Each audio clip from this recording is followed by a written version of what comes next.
Good morning बच्चों। आज हम पढ़ने वाले हैं क्लास 6 मैथ का चैप्टर 5 अंडरस्टैंडिंग एलिमेंट्री शेप्स में एक्सरसाइज 5.5। ओके, इसमें हम जानेंगे परपेंडिकुलर लाइंस के बारे में। बच्चों देखिए, इसके पहले हमने परपेंडिकुलर लाइंस के लिए जाने। हम जानते हैं ना कि इंटरसेक्टिंग लाइंस क्या होती हैं। जब टू लाइंस एक दूसरे को एक पॉइंट पे कट करती हैं तो उन्हें इंटरसेक्टिंग लाइंस कहते हैं। ठीक है, यहाँ पे L1 और L2 पॉइंट O पे इंटरसेक्ट कर रही हैं, है ना। और यहाँ पे कोई भी एंगल हो सकता है। लेकिन जब ये दोनों लाइनें या कोई भी दो लाइंस एक दूसरे को राइट एंगल्स पे कट करती हैं, राइट एंगल मतलब कैसा, यानी कि राइट एंगल पे कट करती हैं 90 डिग्री पे, तो ये कहलाती हैं परपेंडिकुलर लाइंस, है ना। अब इसको लिखते कैसे हैं, देखिए यहाँ पे दो लाइंस हैं AB और CD, ये दोनों एक दूसरे को कट कर रही हैं M पर। तो AB is perpendicular to CD, है ना। मतलब AB जो है वो CD पे परपेंडिकुलर है, 90 डिग्री का एंगल बन रहा है। साथ में यहाँ पे AB और AB जो है वो CD का परपेंडिकुलर बाइसेक्टर है, यानी कि AM इक्वल टू MB है, ये दोनों इक्वल होंगे। ठीक है, तो इसे परपेंडिकुलर बाइसेक्टर भी कहते हैं। बच्चों देखिए, यहाँ पर भी वही लिखा हुआ है, when two lines intersect and angle between them is right angle, ठीक है, 90 degree angle, then the lines are said to be perpendicular. Okay, यहाँ पे देखिए बच्चों, यहाँ एग्जांपल भी दिया है, यहाँ पे AB एंड एल लाइन का दिया है। ओके, यहाँ बोला है MN is perpendicular bisector of AB। ये जो MN है वो AB का परपेंडिकुलर बाइसेक्टर है। क्यों? क्योंकि यहाँ पे ये और ये लाइन दोनों आपस में बराबर है।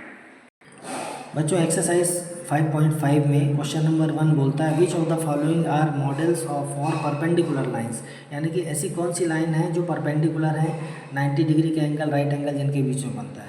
जैसे फर्स्ट है the adjacent edges of the table top. आप टेबल का टॉप देखेंगे तो जो एडजेसेंट एजेस होती हैं, देखिए बच्चों एडजेसेंट एजेस कुछ ऐसी होती है ना, ये एक एज आगे एक एज आगे, तो ये देखिए परपेंडिकुलर है ना, चाहे ये हो या ये वाली हो, है ना। ऐसे ही टेबल भी होती है, यानी कि टेबल टॉप की एडजेसेंट एजेस जो होती हैं परपेंडिकुलर लाइंस होती हैं।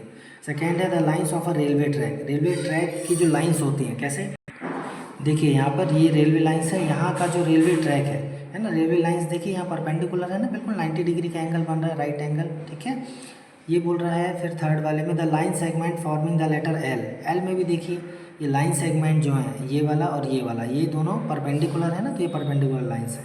लेकिन लेटर V में ऐसा नहीं है, V में परपेंडिकुलर लाइंस नहीं है ये। क्वेश्चन नंबर 2 में बच्चों बोला है PQ be the perpendicular to the line segment XY एक लाइन है, लाइन सेगमेंट है, उस पर PQ परपेंडिकुलर है ना, यानी कि XY और PQ के बीच में राइट एंगल है, 90 डिग्री एंगल बनता है। और PQ जो है वो XY पे पॉइंट A पे इंटरसेक्ट करता है, सो एंगल PAY का मेज़र बताना है। तो ये क्वेश्चन कुछ ऐसा होगा बच्चों, देखिए XY पे PQ परपेंडिकुलर है, A पे वो इंटरसेक्ट करते हैं, तो एंगल PAY, ठीक है, PAY 90 डिग्री होगा, राइट एंगल होगा। बच्चों देखिए क्वेश्चन नंबर 3 में पूछा है there are 2 set squares in your instrument box. आपके जो इंस्ट्रूमेंट बॉक्स होता है जिसको आप कॉम्पॉक्स बॉक्स बोलते हैं, आप उसमें 2 सेट स्क्वायर्स होते हैं। ठीक है, what are the measures of the angles that are formed at their corners, do they have any angles measure that is common. क्या उनके आपको एंगल्स की माप बताना है कि दोनों में क्या क्या होते हैं और उसमें क्या कोई एंगल कॉमन है। ठीक है, तो बच्चों देखिए इसी बुक के पेज नंबर 78 में आगे दिया है 2 set squares instrument box, one is 30 degree 60 degree and 90 degree set square and other is 45 degree 45 degree 90 degree set squares. ये कुछ ऐसे होते हैं। ठीक है, इससे आप रेक्टेंगल स्क्वायर्स वगैरह बना सकते हैं। बच्चों देखिए ये सेट स्क्वायर्स बनाए आपके लिए, ये फर्स्ट है, ये सेकंड है। तो इसमें देखिए ये 3 एंगल्स कौन कौन से हैं, 45 और 90 डिग्री, और दूसरा जो सेट स्क्वायर है उसमें 60 डिग्री 30 डिग्री या 90 डिग्री के एंगल्स हैं। ओके, तो इसमें देखिए कौन सा एक एंगल कॉमन हो रहा है, 90 डिग्री मेजर कॉमन हो रहा है ना।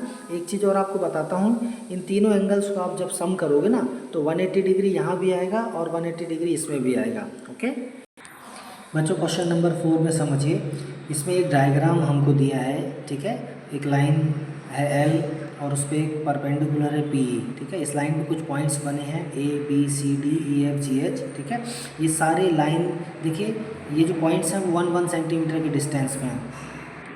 ठीक है, देखिए सारे 1-1 सेंटीमीटर के डिस्टेंस पे है ना, जैसे A से B 1 सेंटीमीटर के डिस्टेंस पे है, बी से सी, सी से डी, डी से ई से एफ, एफ से जी और जी से एच। ठीक है, सारे पॉइंट्स का डिफरेंस जो है वो 1 सेंटीमीटर है ना। तो क्वेश्चन नंबर 1 पूछता है इज सी इक्वल टू ई जी, क्या सी और ई जी बराबर है। तो यहाँ देखो बच्चों, सी कितना है, सी ई, सी के डिस्टेंस कितना है 1 सेंटीमीटर, और ई जी कितना है 1 सेंटीमीटर। तो दोनों इक्वल होंगे ना, तो यस ट्रू है, ये 2 सेंटीमीटर सी भी है और 2 सेंटीमीटर ई जी भी है, तो ये दिस इज ट्रू। सेकेंड पूछ रहा है डज पी ई बाइसेक्ट सी जी, क्या जो पी ई है, पी ई जो लाइन है सेगमेंट है, क्या वो सी जी को बाइसेक्ट करता है। तो यस, क्यों बाइसेक्ट करता है, देखिए यहाँ पे जो सी जी है ना, देखिए सी इक्वल टू ई जी तो हम पहले देख चुके हैं, तो ये भी 2 सेंटीमीटर है और ई जी भी 2 सेंटीमीटर है, तो ये जो पी ई है वो सी जी को बाइसेक्ट कर रहा है ना 2 सेंटीमीटर के पॉइंट्स पे। ठीक है, थर्ड बोलता है identify any 2 line segments for which P is the perpendicular bisector. तो ऐसा हम 2 फाइंड कर रहे हैं, डी एफ एंड सी जी। देखिए डी एफ, यहाँ पे डी एफ है ना, डी एफ जो है वो 2 सेंटीमीटर है, इसका परपेंडिकुलर बाइसेक्टर है पी ई, इसको 1 सेंटीमीटर को डिवाइड कर रहा है ना। दूसरा क्या हमने बताया, सी जी देखिए यहाँ पे सी जी 2 सेंटीमीटर पे डिवाइड किया है इसने, इक्वली बाइसेक्ट किया है ना, तो सी ई भी 2 सेंटीमीटर है, ई जी भी 2 सेंटीमीटर है, तो यस पी जो है वो इन दोनों का परपेंडिकुलर बाइसेक्टर है। ठीक है, और फोर्थ बोल रहा है are this true, A C is greater than F G. So जो ए सी है, ए सी देखिए 2 सेंटीमीटर है ना, ए से लेके सी तक, ये एफ जी से बड़ा है, एफ जी 1 सेंटीमीटर, तो yes 2 is greater than 1। Second C D equal to G H, so ये भी यस हुआ, क्यों, देखिए सी डी 1 सेंटीमीटर है और जी एच ये भी 1 सेंटीमीटर है, तो ये ट्रू है। थर्ड बोलता है B C is less than E H, B C देखिए 1 सेंटीमीटर है, ई एच कितना है, ई एच 1 2 3 सेंटीमीटर, तो yes this is also true, 1 is less than 3। Okay, समझ में आया बच्चों। इन पर बच्चों 5.5 के कुछ क्वेश्चंस में कुछ पूछना हो तो पूछिएगा। ठीक है, चैनल्स को सब्सक्राइब कर लीजिए, ठीक है, ताकि आप जो भी नए वीडियो डालूँ वो आपके पास पहुंच सके। ठीक है, थैंक यू, बाय दोस्तों।